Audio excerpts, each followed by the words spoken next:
Cette petite Claire Belle, 3 ans, disparue depuis dimanche. Alors, Anne-Sophie, sa mère a comparu cette nuit.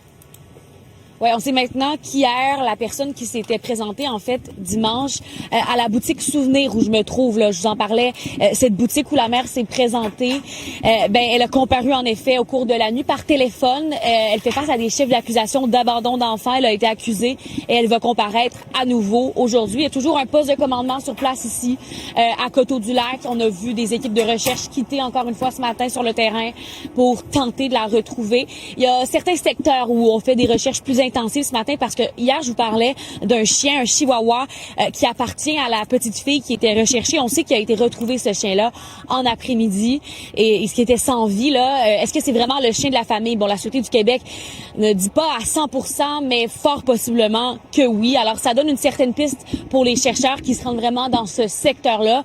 Mais on n'a pas eu de nouvelles de Claire Belle depuis dimanche matin, 9h45, alors qu'elle avait été vue la dernière fois à La Salle. Les gens à la maison, peut-être que vous vous demandez qu'est-ce qu'on peut faire pour aider. Bien évidemment que partager sur les réseaux sociaux la publication, ça peut aider.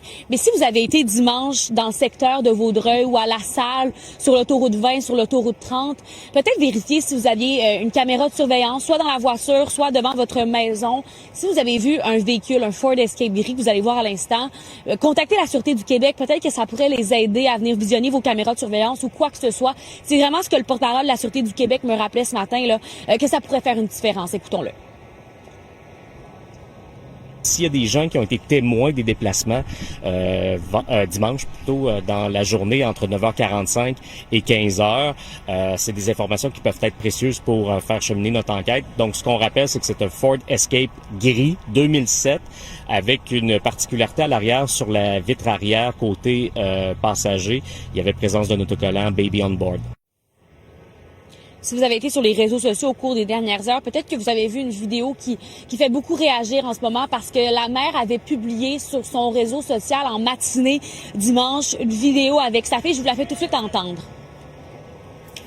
You try that again and this is gonna get ugly.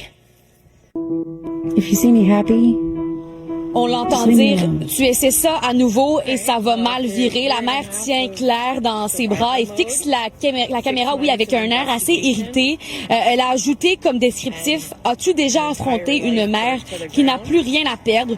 Plusieurs vidéos aussi précédentes qui inquiètent où elle parle de ses traumatismes, de ses troubles les derniers mois. Donc, bien sûr que la Sûreté du Québec prend ça au sérieux, hein, ces vidéos-là, parce que, bien évidemment, que c'est une piste d'enquête. La mère qui est toujours en présence des policiers à l'heure où on se parle. On ne sait pas comment la collaboration se passe, mais je vous le disais, elle a comparu par téléphone au cours de la nuit et va comparaître une fois de plus aujourd'hui là pour avoir abandonné son enfant au cours de la journée de dimanche. Merci Anne-Sophie, à tout de suite. À plus tard.